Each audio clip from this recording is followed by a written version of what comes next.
Assalamualaikum warahmatullahi wabarakatuh. Waalaikumsalam warahmatullahi wabarakatuh. Alhamdulillah. Alhamdulillahi rabbil alamin. Wassalatu wassalamu ala asyrafil anbiya'i wal mursalin wa ala alihi wa sahbihi ajma'in. Raditu billahi rabba wa bil islami dina wa bi Muhammadin nabiyyan wa rasulah. Allahumma arinal haqqa haqqan warzuqna ittiba'ah wa arinal batila batilan warzuqna ijtinabah. Rabbi shrah li sadri wa yassir li amri wahlul 'uqdatam min lisani yafqahu qawli. Amma ba'du.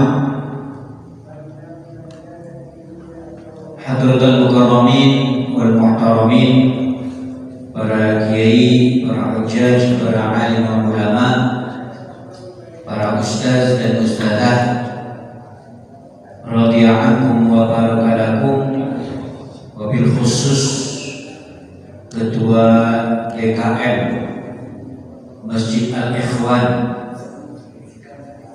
Ustadz Didi serta sekretaris beliau yaitu Ustadz Asep serta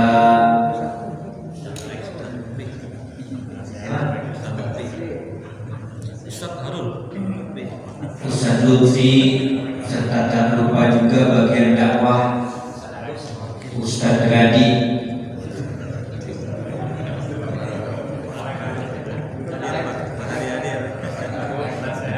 Ustadz Radi hadir.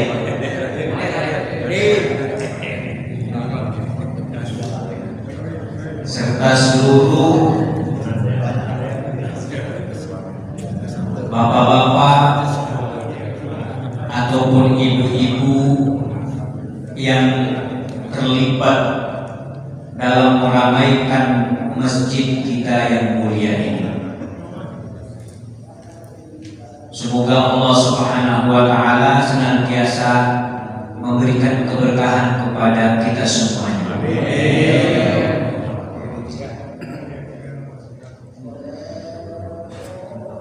Segala puji bagi Allah Subhanahu wa taala yang telah memberikan kesehatan lahir batin kepada kita semuanya sehingga kita bisa hadir di tempat ini dalam rangka talabul ilm.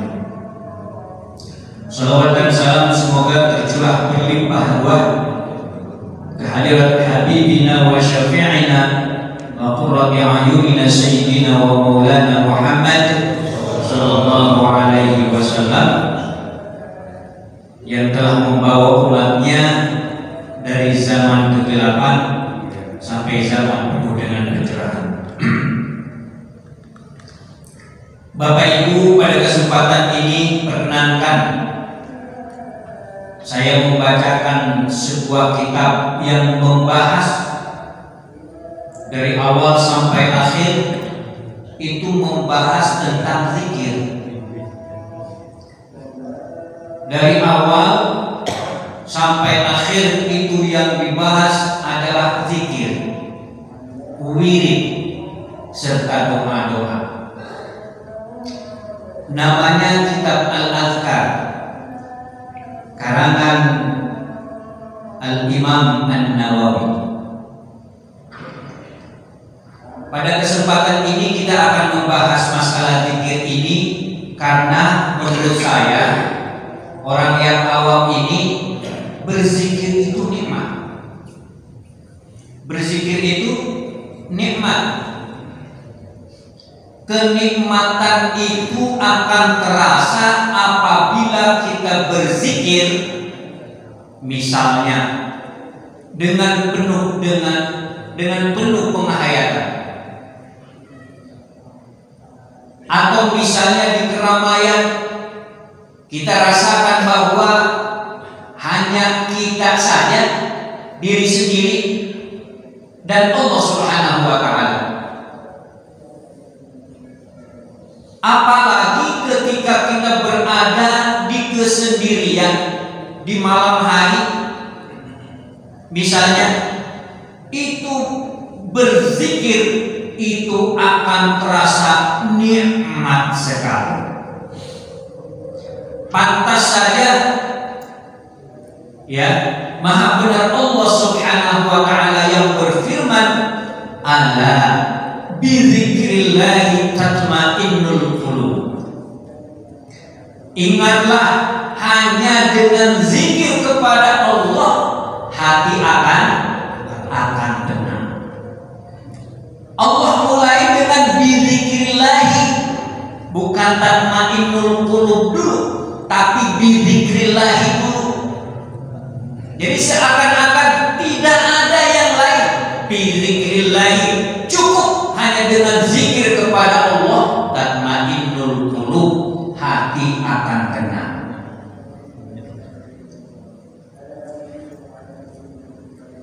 Bahkan Allah Subhanahu wa taala menyebut secara khusus orang yang berzikir ini. A'udzu billahi minasyaitonir rajim. Qad aflahal mu'minun. Beruntung orang yang mukmin itu. Tetapi ada sifatnya. Qad aflahal mu'minun alladzina idza dzukirallahu wajilat qulubuhum wa idza tuliyat alaihim ayatuhu zadatuhum imana. Begitulah Bapak sekalian, bagaimana sebetulnya hukum berzikir itu. Hukum berzikir, kalau ditanyakan masalah hukum berzikir itu, kembali lagi kepada fikih. Di sini dikatakan ajma'al ulama'u ala jawazi dzikri bil qalbi wal lisan. Para ulama berkonsensus, sepakat bahwa berzikir itu boleh dengan qalbu wal lisan dan lisan. Jadi bukan hanya dalam hati, tetapi juga bil lisan. La ilaha illallah, la ilaha illallah. Meskipun pada kenyataannya yang kita lihat sendiri bahwa berzikir itu baik dengan la ilaha illallah ataupun alhamdulillah ataupun Allahu akbar, itu pada prakteknya itu berbeda-beda. Ada yang dengan goyang, ada yang tidak. Betul? Ada yang goyang, ada yang tidak.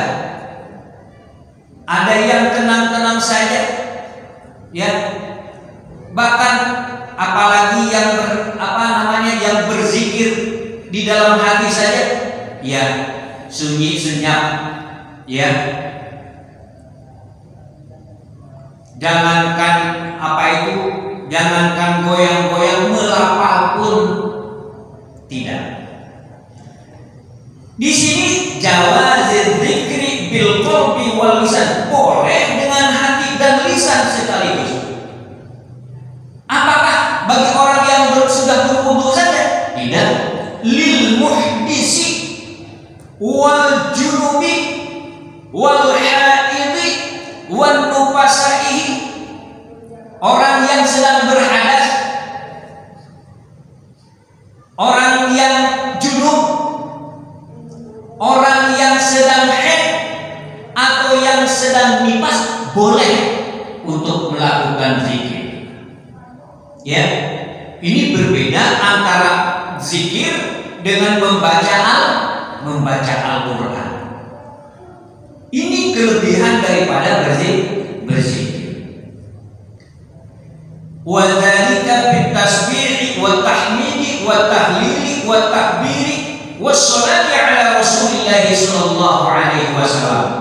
Mau membacanya itu subhanallah, alhamdulillah, la ilaha illallah, Allahu akbar, atau sholawatan. Sholawatan, Allahumma sholli sholatan, ya, atau ya Rabbi bil Mustafa balligh maqasidana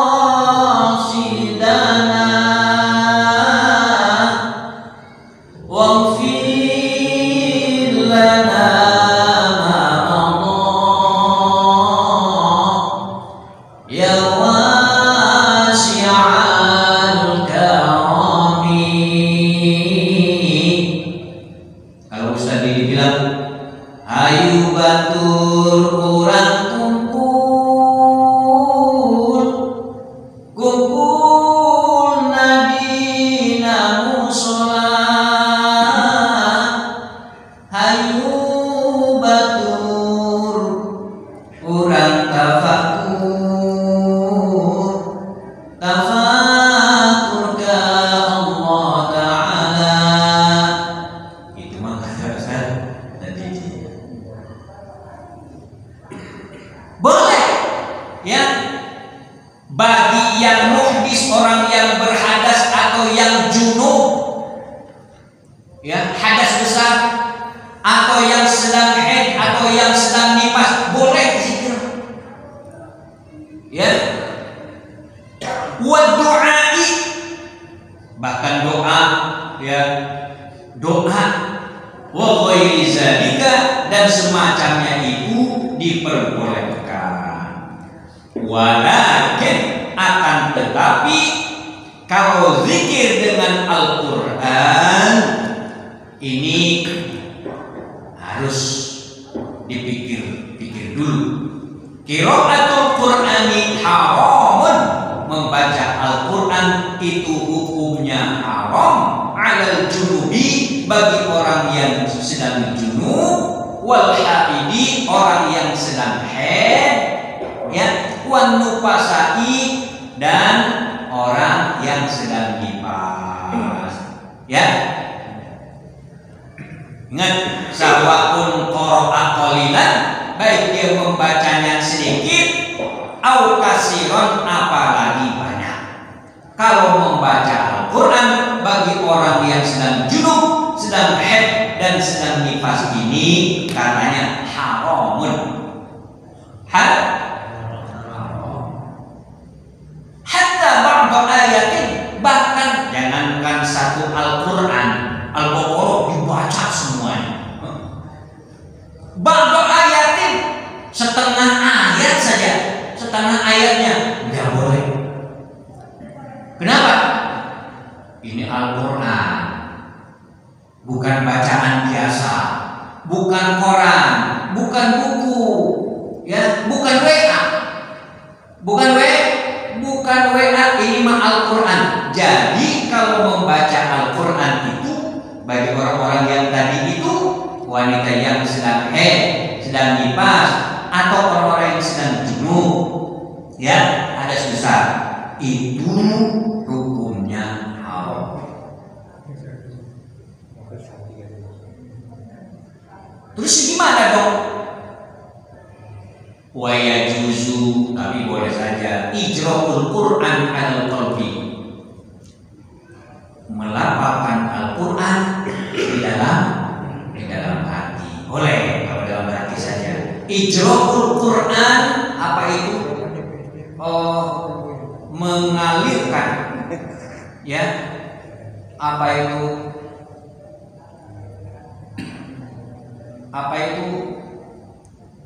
Melapangkan Al-Quran alal qalbi, di dalam hati, ya. Di dalam hati boleh. Min ghairi lafzin, tidak boleh apa itu dilafalkan, tidak boleh diucapkan. Bagi orang-orang yang ibu-ibu nih yang sedang haid, ya, itu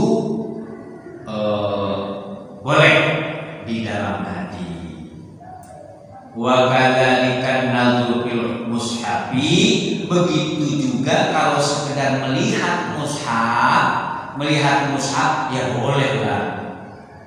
Di sini enggak ada khot, ya, enggak ada khot. Oh, ini ada nih di depan nih. Apa itu? Asyhadu an la ilaha illallah wa asyhadu anna Muhammadar Rasulullah. Ya, ini nih ada nih. Qul huwallahu ahad, Allahus samad, lam yalid wa lam yulad wa lam yakul lahu kufuwan ahad. Misalnya, ya, melihat begini, ya, berarti kan kalau melihat berarti di dalam hatinya itu gimana? Pasti baca lah ya, pasti baca. Kalau hanya seperti itu ya boleh, ya, boleh.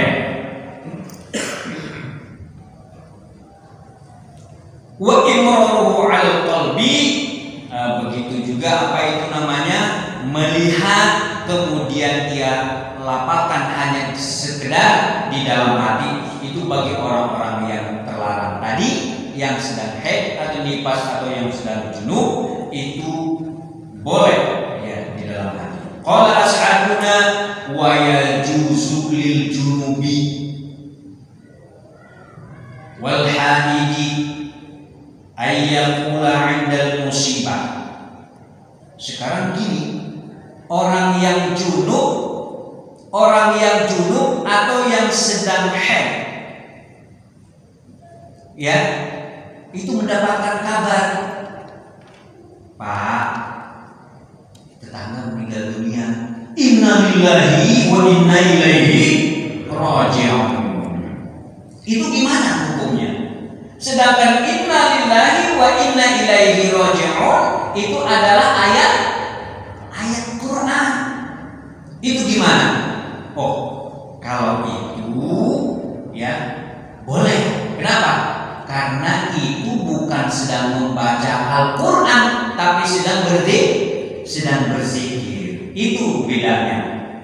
Ketika itu dia sedang berzikir, innalillahi wa inna ilaihi raji'un, ya, bertakziah. Kan begini, alladzina idza asabathum musibah qalu inna lillahi wa inna ilaihi raji'un. Ini adalah apa itu perintah dari Allah Subhanahu wa taala apabila ada di antara kita yang terkena musibah untuk mengucapkan inna lillahi wa inna ilaihi raji'un. Jadi inna lillahi wa inna ilaihi raji'un tersebut menjadi zikir meskipun ayat Al-Quran. Jadi boleh. Atau misalnya kita kan sering naik bis, ya kan? Sering naik bis, sering naik motor, sering naik mobil. Ya, sebelum berangkat apa yang kita ucapkan? Doa. Subhanalladzi sakhkhara lana hadza wa ma kunna lahu muqrinin. Nah, itu apa itu? Itu adalah ayat suci Al-Quran. Boleh kita diucapkan? Boleh, tapi itu menjadi doa, menjadi zikir, maka hukumnya boleh. Ya. Atau ayat itu apa itu namanya? Di dalam ayat suci Al-Quran ada Rabbana atina fid dunya hasanah wa fil akhirati hasanah wa qina adzabannar. Itu emak-emak yang lagi haid gimana, boleh enggak membaca itu? Itu kan ayat suci Al-Quran. Boleh, karena itu kedudukannya menjadi doa. Rabbana atina fid dunya hasanah wa fil akhirati hasanah wa qina adzabannar. Terus gimana dong kalau ini emak-emak yang lagi haid atau orang yang sedang junub, dia bukan masuk berdoa, tapi ya maksudnya sih untuk baca Al-Quran. Kalau dia bermaksud membaca Al-Quran, itu hukumnya haram. Tetapi hanya sekedar berzikir saja alias berdoa, hukumnya boleh. Bahkan boleh juga mengucapkan bagi yang haid dan nifas ini bismillahi walhamdulillah misalnya. Ya, boleh. Ini sebab beberapa hukum di antara hukum-hukum berzikir. Jadi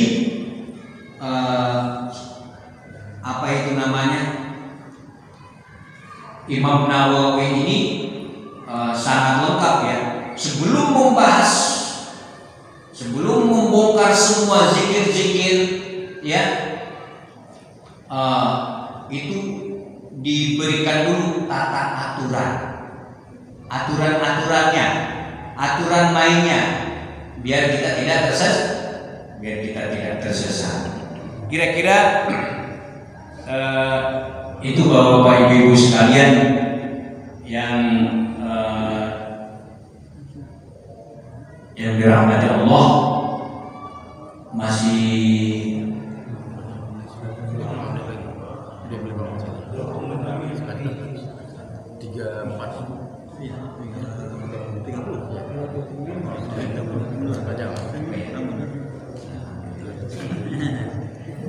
berarti diteruskan ya.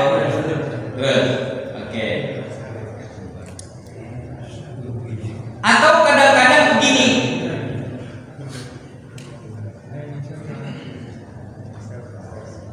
ada kadang-kadang ayat Al-Quran itu disalin, ya.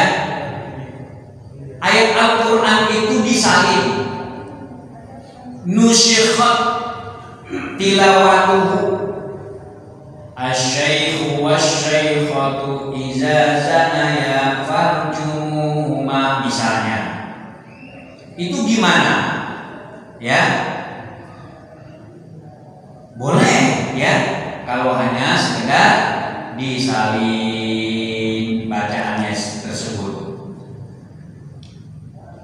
Lalu bagaimana seandainya kita mengucapkan sesuatu, misalnya mengucapkan sesuatu, tetapi ucapan tersebut ternyata dari Al-Quran atau sama persis seperti di dalam Al-Quran. Contohnya, khudil kitaba biquwwatin. Itu ayat Al-Quran, tapi maksudnya khudil kitaba biquwwatin, ambillah kitabnya dengan kuat, ya kan? Ini kan bahasa Arab. Kita mengucapkan kepada seseorang, memerintahkan kepada seseorang untuk memegang kitab tersebut dengan kuat misalnya. Itu gimana? Meskipun itu ayat suci Al-Quran, tapi kalau ya yang dimaksud adalah ini kata-kata kita untuk mengambilkan kitab, maka hukumnya boleh. Jadi apapun itu innamal a'malu binniyat. Apapun itu kalau landasannya adalah niat, ya tergantung ya, bisa dibolehkan.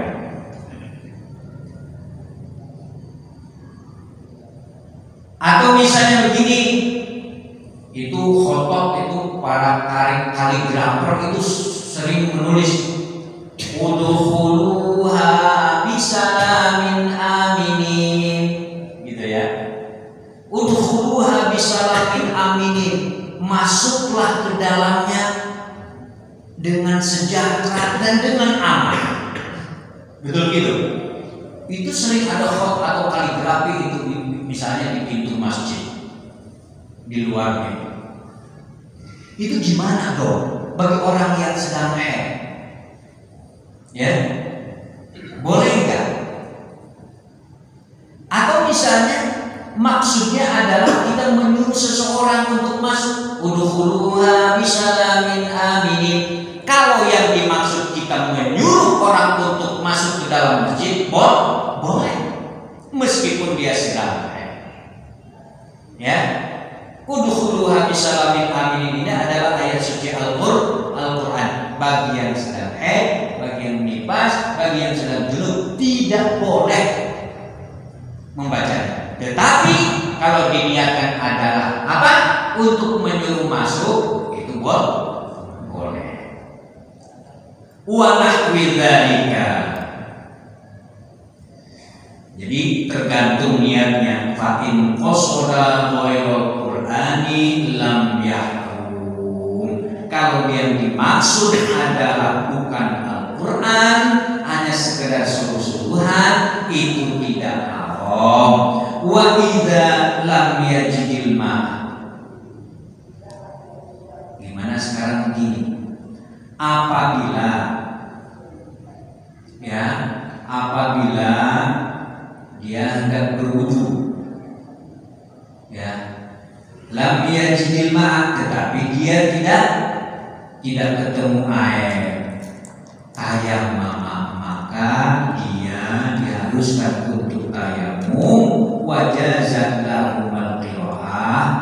Nah, setelah tayammum baru dia boleh membaca ayat Al-Quran tersebut. Fa in ahdatsa ba'da dzalika, setelah tayammum kemudian dia hadas lagi, terus boleh enggak itu membacanya? Lam tahrum alaihi qiraah, ya, tidak haram membacanya. Kalau tiba-tiba misalnya setelah tayammum dia batal lagi atau hadas, ya, terkena hadas lagi, maka kalau membaca Al-Quran tersebut baginya itu tidak diharamkan. Kama lau iktasala summa ahdasa, sebagaimana dia mandi junub misalnya, kemudian hadas lagi, maka itu dibolehkan. Begitulah Bapak Ibu sekalian yang dirahmati Allah, ketentuan sebelum kita melakukan zikir. Hada huwal madhhabu shahih al-mukhtar. Ini adalah madhab yang benar al-mukhtar dan juga yang terpilih. Wa fihi wajhun li ba'dhi ashabina. Tentu saja pasti ada versi-versi lain, ya, di ba'dhi ashabina annahu yuhramun, ya. Ada juga yang menganggap hukumnya haram, wa huwa dhaifun, tapi ini adalah dhaif. Begitu Bapak sekalian serta ibu-ibu yang dirahmati Allah, ada beberapa waktu atau sekitar 15 menit bagi kita semuanya untuk tanya jawab. Insya Allah, ya, kalau misalnya ada pertanyaan yang bisa saya jawab, akan saya jawab. Kalau tidak bisa saya jawab, saya lempar ke bapak-bapak tadi. Ya kan? Jadi lepas tanggung jawab saya. Silakan Bapak. Baik Bapak sekalian, ceramah ikhwan yang saya muliakan, dan tadi tausiah untuk bertalim kita yang masih ada waktu sekitar 15 menit, ya. Ada yang mau bertanyakan ataupun didiskusikan? Silakan Bapak yang bertanya. Mas Pak Cimat, silakan. Assalamualaikum Ustaz. Waalaikumsalam warahmatullahi wabarakatuh. Nama saya Pak Cimat Ustaz dari ingin saya tanyakan ke masalah hafal Al-Quran. Yang kita masuk ke masjid, ibu-ibu boleh membaca atau menyimak. Tapi langkah selanjutnya yang saya tanyakan, kalau ibu-ibu sedang haid itu boleh nggak masuk ke masjid pengajian atau bacaan Quran? Yang tentang Assalamualaikum warahmatullahi wabarakatuh. Waalaikumsalam warahmatullahi wabarakatuh. Ya, monggo. Lainnya. Oh, iya, tamu dulu ada satu ya. Selain ada. Silakan Robi. Ya, Assalamualaikum warahmatullahi wabarakatuh. Waalaikumsalam warahmatullahi wabarakatuh. Terkait dengan zikir ya, saya. Ketika kita melaksanakan tahajud, katakanlah setengah jam sebelum masuk waktu subuh, gitu ya. Dan kita masih di rumah melaksanakan tahajud, berapa salam, gitu. Itu yang terbaik dilaksanakan setelah tahajud itu apa zikir, apa mungkin istighfar atau baca Al-Quran atau yang lainnya. Itu aja. Terima kasih. Assalamualaikum warahmatullahi wabarakatuh. Waalaikumsalam warahmatullahi wabarakatuh.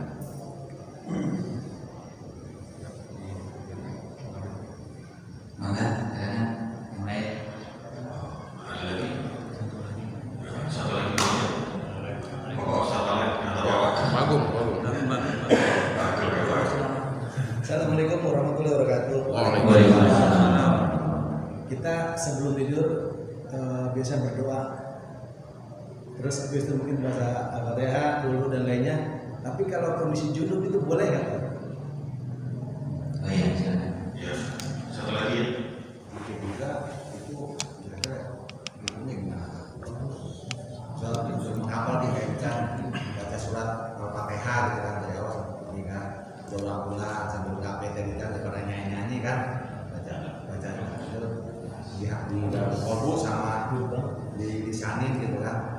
Dan itu kira-kira itu kalau kita bisa kecopetan kotoran gitu atau kena apa gitu kotoran dari luar tuh kira-kira gimana? Gitu. Assalamualaikum warahmatullahi wabarakatuh. Kebanyakan jadi lupa ya. Salah sendiri, harus satu-satu dulu. Harus satu-satu dulu. Yang pertama mengenai ibu-ibu, tadi kan baca ketika bapak bagaimana tahu si haid masuk ke masjid ikut taklim. Iya. Ya, itu mungkinnya. Itu pertama. Baik, Bapak Ibu sekalian, pertanyaan pertama itu bagaimana ibu-ibu ya, ibu-ibu yang sedang haid boleh tidak masuk masjid? Kan intinya begitu pertanyaannya. Ini khusus bagi ibu-ibu, perhatian ya. Saya yakin kalau bapak-bapak nggak pernah haid. M-nya pernah. Ya, bagi orang yang sedang haid itu dilarang masuk masjid. Dilarang, haram hukumnya masuk masjid. Itu jadi catatan. Ya. Jadi catatan bagi wanita yang sedang haid jangan dulu masuk masjid. Gitu. Gimana kalau di emperan, kalau di luar ya boleh kalau di luar. Ya. Kalau fil masjid di dalam masjid itu tidak boleh. Fil masjid itu ya udah ada ilatnya tuh di dalam masjid itu nggak boleh. Tapi kalau di luarnya boleh. Ya, sambil boleh. Ya. Kalau fil masjid di dalam masjid itu nggak boleh. Begitu. Kemudian yang kedua, Ya, zikir sebelum subuh. zikir sebelum subuh. Yang terbaik. Zikir sebelum subuh. Ya di sini dikatakan memang belum semuanya nih, belum semuanya. Jadi apapun itu zikirnya, apakah itu tadi takbir, tahmid, tahlil, ya, tasbih, apapun itu berzikir. Ya, itu dipersilakan. Atau sholawat misalnya, Sallallahu alaihi Muhammad, Sallallahu alaihi Muhammad, Sallallahu alaihi Muhammad, Sallallahu alaihi Muhammad, Sallallahu alaihi Muhammad.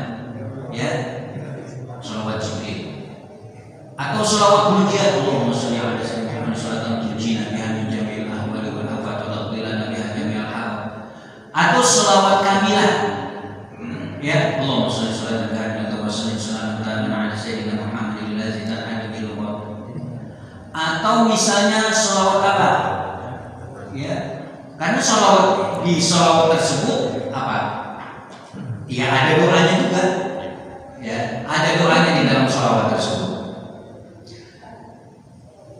ya, artinya tidak ada apa itu namanya tidak ada batasan, hanya memang ya di sini ada misalnya pada tahajud misalnya Allahumma membaca doa itu Allahumma anta qayyimus samawati wal ardi wa man fihi misalnya, atau setelah istikharah salat istikharah Allahumma inni astakhiruka bi ilmika wa astaghfiruka bi qudratika misalnya ya, itu apa itu namanya, meskipun ada misalnya ketentuan-ketentuan tersebut tentunya bukan berarti doa-doa yang lain tidak boleh. Atau misalnya gimana, saya ini nggak tidur, boleh nggak tahajud? Ya, nggak tidur nih, boleh nggak tahajud? Kalau nggak tidur itu bukan tahajud, Bapak Ibu sekalian. Ya, kalau bisa ya sholat hajat atau sholat sunnah yang lain. Apa coba tahajud itu? Tahajud itu artinya susah payah. Tahajud itu susah payah. Meskipun Bapak Ibu sekalian ini mau sholat hajat, tapi sholat hajatnya itu dilakukan setelah bangun tidur, itu sholat tahajud namanya. Bapak Ibu misalnya mau sholat istikharah, tetapi setelah bangun ya pada malam hari, qiyamul lail namanya. Ya, itu namanya tahajud. Pokoknya yang namanya tahajud ya, itu sholat apapun yang penting dilakukan setelah dia tidur. Jadi tahajud itu bersusah payah atau apa itu namanya, mengerahkan segala upaya untuk bangun, itu namanya tahajud. Atau misalnya niatnya tahajud, iya, niatnya tahajud. Usolli sunnat tahajud di rakaatain musafir, tidak ada nilai Allahu Akbar. Ya, atau niatnya misalnya sholat hajat, silakan. Itu tetap tahajud karena dilakukan setelah tidur. Kemudian apa lagi tadi? Satu lagi mengenai tadi tahajud itu untuk membangunkan jamaah, apa yang terbaik itu mungkin Oh iya. Apakah tahlil, apakah sholawatan atau apa? Kalau orang-orang dulu itu membangunkan subuh itu bukan secara verbal ya, bangun enggak. Orang tua dulu itu cara membangunkan orang itu dengan cara tarhiman. Ya arhamar rahimin irhamna. Misalnya di kita disebutnya tarhim. Kalau di Arab namanya ibtihalan. Ibtihal. Ya, ibtihalan itu apa? Perenungan. Ya boleh membangunkan cara begitu, boleh. Ya arhamar rahimin irhamna dengan nada tinggi. Biar bangun. Iya. Tapi kita enggak secara verbal dengan kata-kata Bapak Ibu bangun, waktu sudah menunjukkan pukul 4 misalnya. Jadi jelaslah enggak dibangunkan pun itu orang pada bangun. Kenapa? Ya berisik. Bapak Ibu bangun jam 4.15. Ya bangunlah pasti.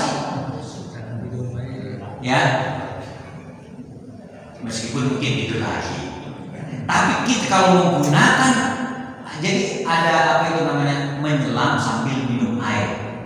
Kita membangunkan dia, tapi pahala juga dapat. Caranya apa? Baca Al-Quran, baca sholawat, baca iktihad atau tahiman tadi. Caranya seperti itu.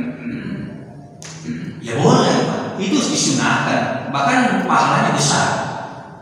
Ya, asal jangan sampai ya misalnya nih tarhimannya misalnya dari jam 1 misalnya, jangan lah. Itu baik jadi haram ya, karena mengganggu yang sedang tidur. Ya, yang sedang istirahat. Terus apa lagi? Mengenai doa sebelum tidur atau zikir, tapi kondisi kita masih dalam Boleh. junub ya, Boleh. atau hadas besar. Boleh ya. Sebelum tidur atau sesudah tidur, Bapak berdoa atau berzikir apapun itu, bahkan sedang junub, ya kan?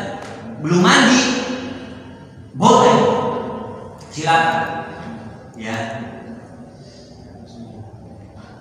Atau gimana misalnya, saya kan mau puasa besok, ini sudah azan subuh, sedangkan saya sedang junub, ya kan? Boleh nggak? Ya boleh, boleh. Nanti nih bulan puasa nih, banyak itu yang mandi itu jam 3 sebelum sahur, ya nggak perlu kali, nggak perlu, ya. Ya artinya bukan berarti orang berjunub itu nggak boleh puasa, bukan berarti seperti itu pengertiannya. Jadi yang penting adalah pada waktu sholat subuh kita itu dalam apa?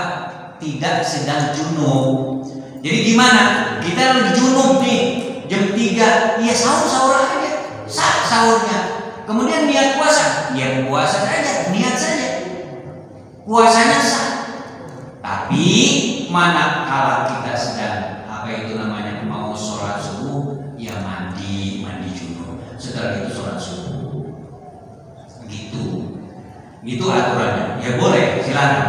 Ya, yang penting sholat subuhnya itu tidak sedang junub. Sudah clear ya? Ya, satu lagi untuk Bapak Alek. Zikir sambil jalan. Oh, zikir di jalan. Kalau kita kondisinya tidak butuh ya, betul ya, tidak butuh maksudnya. Ya. Zikir dan melakukan kita, misalnya ikhlas, Ya. mufakat dan lain sebagainya. Ini pertanyaan ini berbobot banget ini. Jadi saya berpikir apa ngapal Quran ya?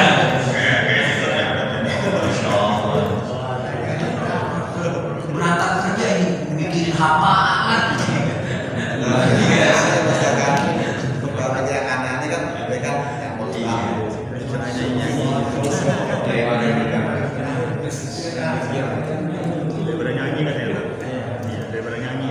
Itu kita mau apa itu namanya mengingat-ingat hafalan kita, mengingat-ingat hafalan kita dan mengulang-ulang, itu namanya murojaah apa? Murojaah. Jadi kata rojaah, roji balikin ya, balik lagi bacaan. Baca apa? Qul ya ayyuhal kafirun, bolak-balik la abudu nggak hafal tuh. Biar hafal gimana? Murojaah kita harus banyak membaca, balik lagi. Atau ditakrir pada saat kita sedang bawa motor, gitu. Diulang-ulang terus. La uqsimu bihadzal balad, la uqsimu bihadzal balad, la uqsimu bihadzal balad, itu takrir. La uqsimu bihadzal balad. Biasanya itu pada hitungan tertentu itu hafal. Ya. Amma yatasaalun, amma yatasaalun, amma yatasaalun, amma yatasaalun, misalnya 16 kali. Amma yatasaalun, anak-anak tuh dari hitungan 16 itu hafal. Amma yatasaalun, amma yatasaalun. Setelah 16 kali stop, suruh tirukan. Itu anak kecil bisa. Kemudian setelah 16 kali langsung ke ayat kedua. Anin naba'il 'azim, anin naba'il 'azim, anin naba'il 'azim. Nah, itu ditakrir sampai 16 kali. Nah, setelah itu suruh anak kita, pasti dia bisa. Anin naba'il 'azim, anin naba'il 'azim. Itu bagus Pak, itu Abdul ya. Ya. Mantap ya. Setelah itu yang ayat yang kedua selesai tadi diulang lagi. Amma yatasaalun 'anil naba'il 'adzim. Amma yatasaalun 'anil naba'il 'adzim. Itu bocah, itu namanya hatam, hafal tanpa hataman. Hafal tanpa menghafal. Ya, itu hatam. Hatam. Hafal tanpa menghafal. Tanpa menghafal. Boleh. Boleh.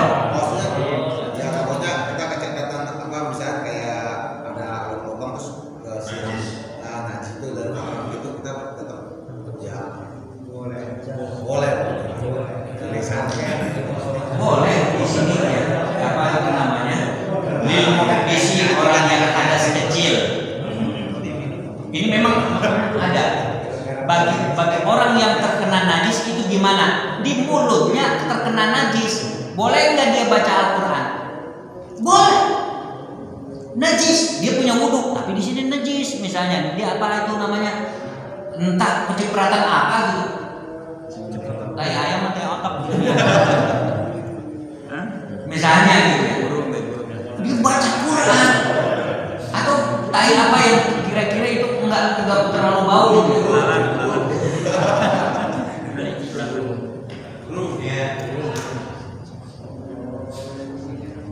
Najis itu boleh nggak baca Quran? Boleh, silakan Pak. Apalagi kecipratan kena baju, ya, kena pakaian kita misalnya. Sedangkan apa itu di mulutnya saja najis, boleh diperbolehkan menurut kita ini. Menurut bukan kata saya nih, menurut Imam An-Nawawi, bukan Syekh Nawawi ya, Imam Nawawi. Imam Muhyiddin Ibn Syaraf An-Nawawi.